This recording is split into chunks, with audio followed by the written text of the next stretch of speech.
안녕하세요. 음향 엔지니어 루나사운드입니다. 오늘은 지난 영상에서 말씀드렸던 대로 여러분께 게이밍 기어를 하나 소개시켜 드릴 건데요. 오늘 여러분들께 보여드릴 제품은 바로 여기에 있는 로지텍에서 인수한 아스트로의 하이엔드 게이밍 헤드셋, 바로 A50입니다. 이 제품은 제가 작년 8월 초쯤에 용산에 가서 직접 구입을 해왔고, 그러니까 한 6개월 정도 실사용 기간을 거쳤습니다. 네, 이 A50는 PC, 그리고 맥, 그리고 플레이스테이션 4까지 그렇게 세 가지를 지원을 하고 있고요. 보통 맥은 좀 버려두는 편인데, 얘 같은 경우에는 맥까지 지원하기 때문에 저처럼 이 맥을 주로 사용하는 유저들은 아마도 반가운 소식이 아닐 수가 없습니다. 자, 그러면 여기 하드웨어와 아스트로의 커맨드 센터라는 소프트웨어가 있거든요. 그것까지 깊게 여러분들께 전달드리기 위해서 언박싱은 쿨하게 넘어가고 바로 리뷰를 진행하도록 하겠습니다. 자, 그럼 먼저 외관을 살펴볼게요. 자, 외관은 이렇게 유광과 무광, 여기도 보면은 유광 부분과 무광 부분의 조합으로 굉장히 고급스럽게 잘 빠졌습니다. 자, 그리고 외관에서 굉장히 특징적인 부분이 두 가지가 있는데, 하나는 이 헤드밴드 부분이 굉장히 플렉서블해요. 이렇게 하면은 부러지지 않을까 싶을 정도로 아주 유연하게 잘 움직이고요. 자, 그리고 또 하나의 특징은 보시면은 이렇게 양쪽에 뿔이 하나씩 있죠. 보통 일반적인 헤드폰들은 이렇게 길이 조절이나 이런 것들이 귀를 이렇게 덮으면서 압박하는 형식인데, 얘 같은 경우에는 길이를 이렇게 상하로 조절하기 때문에 착용했을 때 귀를 압박한다는 느낌이 확실히 적어요. 장시간 착용했을 때에도 크게 무리가 없어요. 자, 다음으로는 모드킷이라고 부르는 교체 가능한 이 헤드밴드와 이어 쿠션이 있는데, 이 이어 쿠션들은 자, 이렇게 자석으로 돼 있어 가지고요, 쉽게 탈부착이 가능하고 세척도 할 수 있어요. 자, 그리고 아스트로의 홈페이지에 가시면은 지금 이거는 벨벳 같아요. 그런데 가죽으로 된 모드킷을 구매해서 교체도 할 수 있습니다.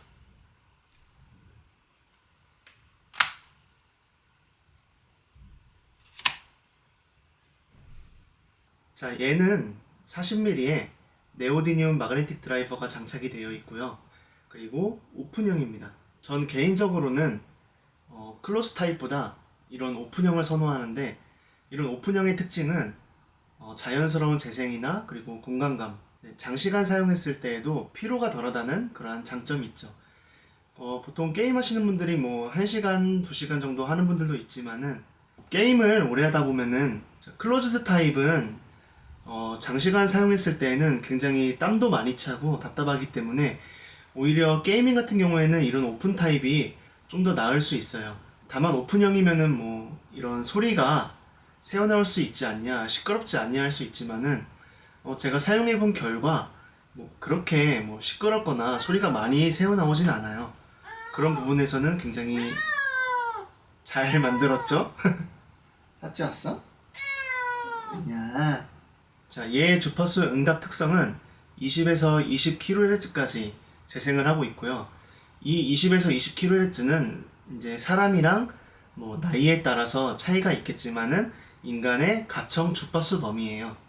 이 부분을 잘 재생을 하고 있고요. 자, 그리고 SPL, 정확히는 dB/SPL인데 1kHz 기준으로 118dB/SPL까지 재생이 가능하고요.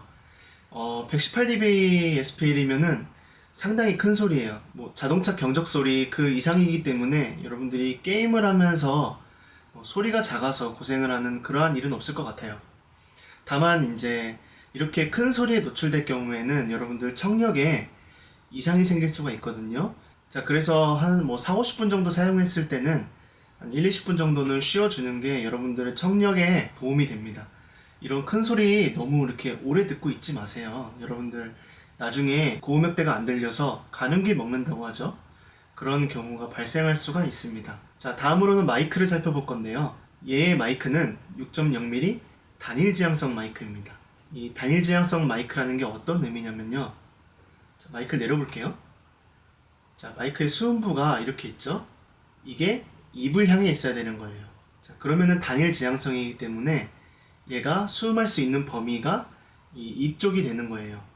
그랬을 때 장점은 뭐 여러분들이 이렇게 모니터를 보고 앉아서 말을 했을 때 모니터 반사음이라든지 아니면은 키보드 두드리는 그러한 소리가 무지향성보다는 좀 더 적게 들어온다는 거예요. 확실히 게이밍에 적합한 거죠.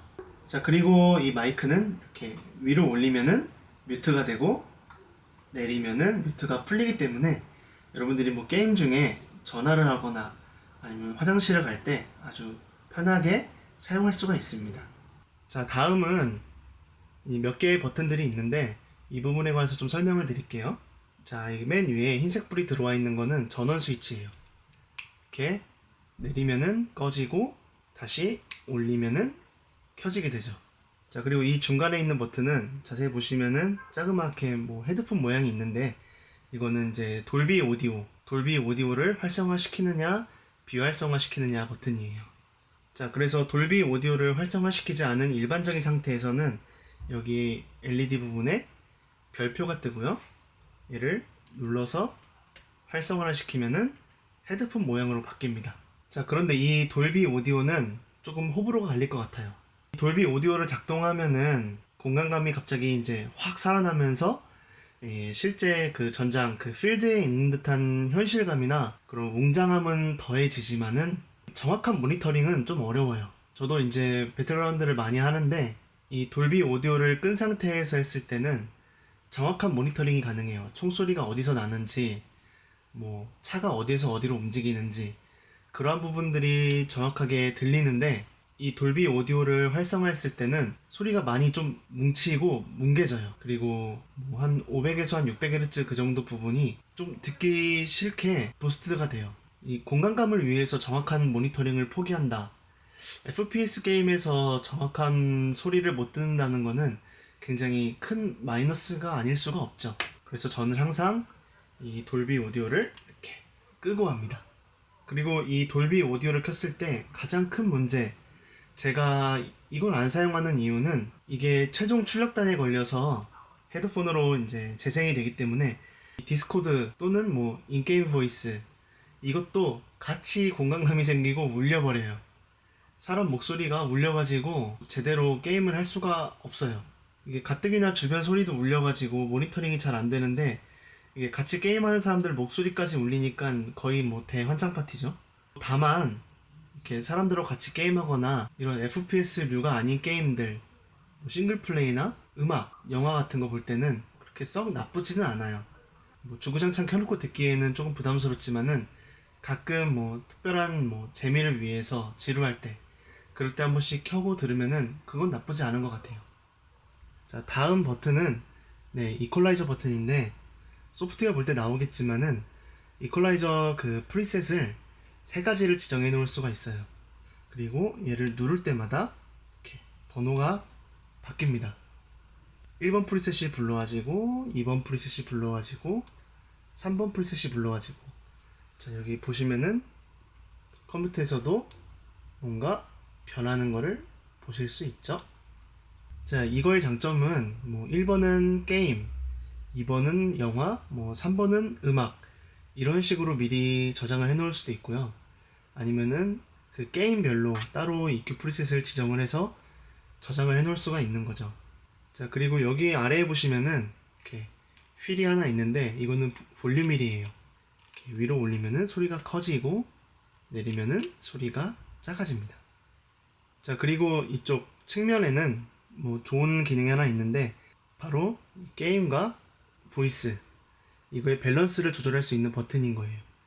이렇게 눌러지죠.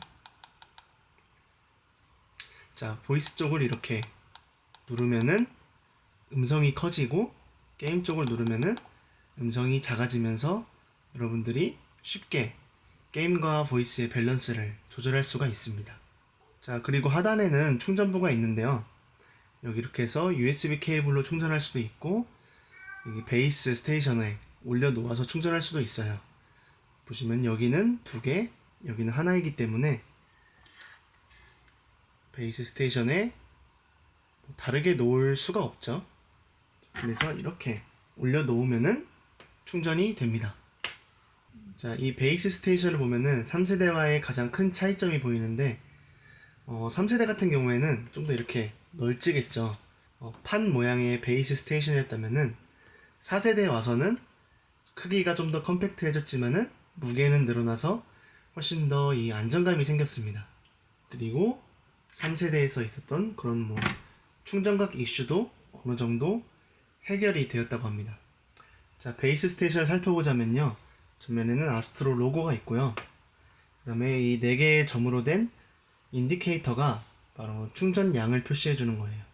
자, 그리고 여기에 지금 PC라고 적혀 있는 부분은 이게 PC와 그 다음에 플스4를 지원을 하잖아요. 잠시 후에 또 보여드리겠지만은 이 뒷면에 PC와 플스4를 왔다 갔다 할 수 있는 스위치가 따로 있어요. 자, 그래서 이 스위치를 작동을 하면은 PS4로 바뀌었죠. 그리고 다시 이렇게 하면은 PC로 돌아옵니다. 자, 그리고 이 별표는 아까 말씀드렸던 대로 돌비 오디오, 그리고 숫자는 이퀄라이저. 네, 베이스 스테이션 전면은 이렇게 구성되어 있습니다.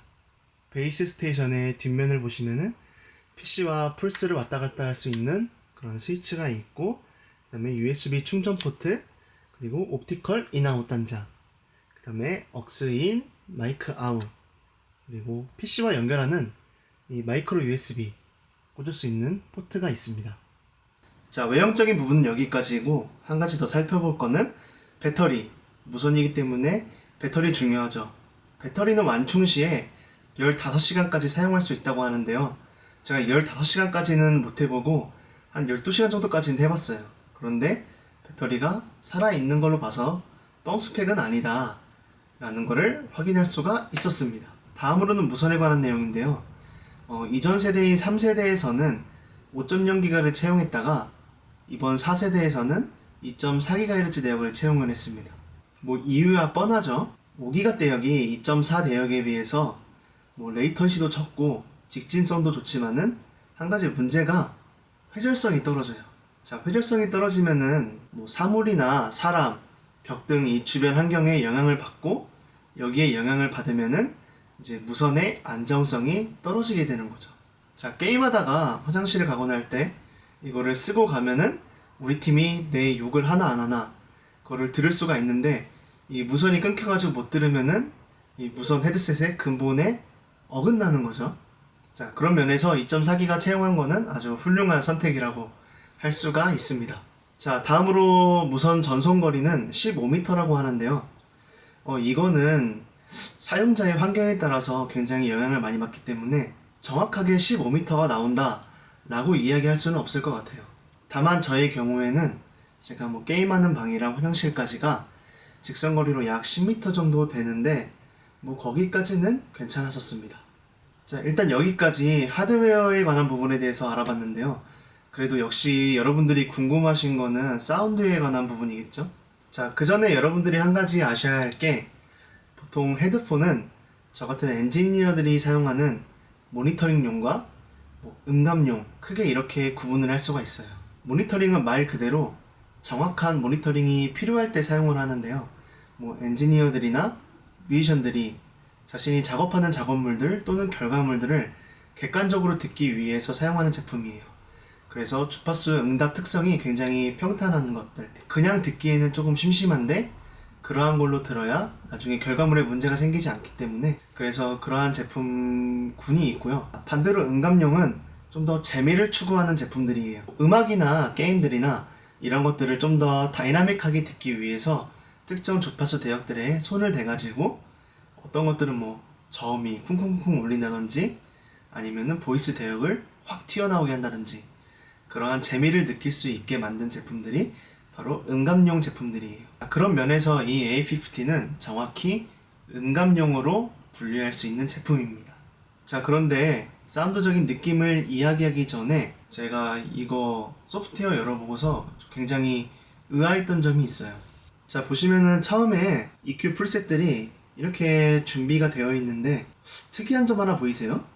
게이밍 쪽은 저도 경험이 많지 않아서 잘 모르겠지만은 이렇게 소프트웨어로 EQ 프리셋을 제공하는 제품들은 거의 100이면 100, 플랫한 상태의 EQ가 처음 상태고 상황에 맞게 프리셋을 불러와서 적용하도록 되어 있는데, 얘는 이렇게 처음부터 이 제조사에서 만들어진 프리셋으로 듣게 되어 있어요.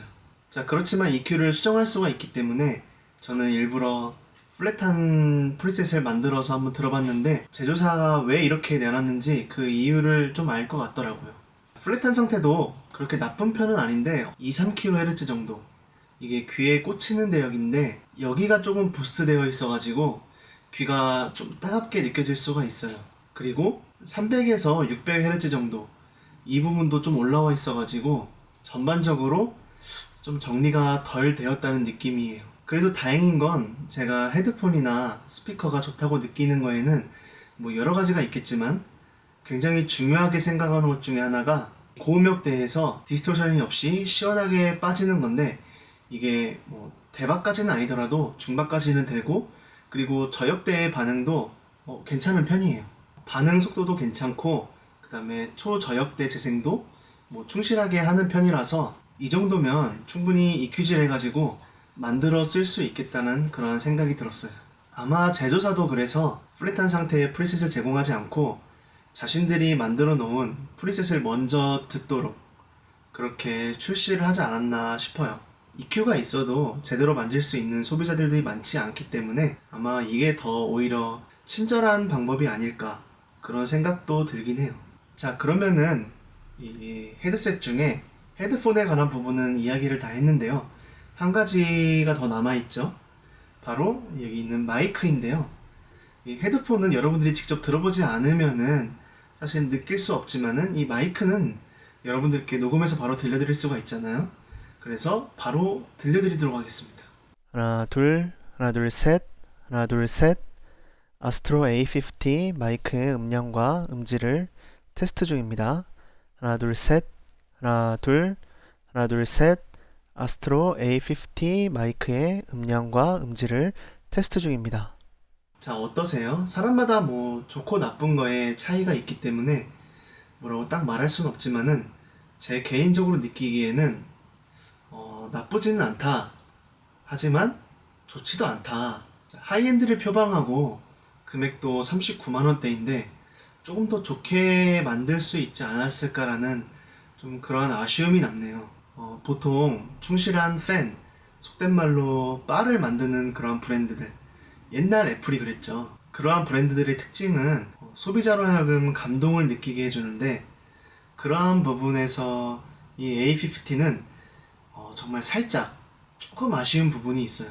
그렇지만은 제가 여지껏 경험해봤던 어떠한 게이밍 헤드셋보다는 가장 성능이 뛰어난 거는 맞아요. 자, 그래서 저도 작년부터 지금까지 잘 사용해왔고 앞으로도 사용할 예정입니다.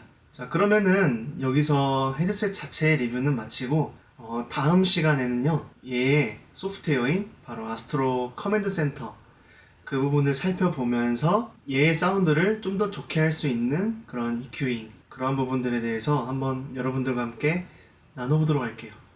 자, 그러면은 지금까지 시청해주셔서 감사합니다. 저는 음향 엔지니어 로나사운드였습니다.